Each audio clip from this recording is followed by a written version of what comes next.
దీపారాధన చేయాల్సిన విధానం ఇదే. ఇంట్లో రోజు దీపం పెట్టేటప్పుడు ఖచ్చితంగా పాటించాల్సిన నియమాలు ఏంటంటే, దీపారాధన చేయడానికి స్త్రీ ప్రతిరోజు తలస్నానం చేయక్కర్లేదు. మామూలు స్నానం చేస్తే చాలు.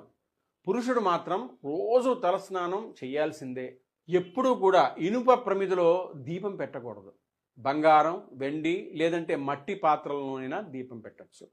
దీపపు ప్రమిదని ఎప్పుడూ కూడా నేల మీద పెట్టకూడదు. అప్పుడు దీపాన్ని అగౌరవపరిచినట్లవుతుంది. దీపారాధనకు ఆవు నెయ్యిని ఉపయోగిస్తే మంచిది. లేదంటే నువ్వుల నూనె కూడా వాడచ్చు. కొబ్బరి నూనె అయినా కూడా పర్వాలేదు. హలో బదులు చేసి దీపారాధన చేయాల్సిన విధానం ఇదే. ఇంట్లో రోజు దీపం పెట్టేటప్పుడు ఖచ్చితంగా పాటించాల్సిన నియమాలు ఏంటంటే, దీపారాధన చేయడానికి స్త్రీ ప్రతిరోజు తలస్నానం చేయక్కర్లేదు. మామూలు స్నానం చేస్తే చాలు.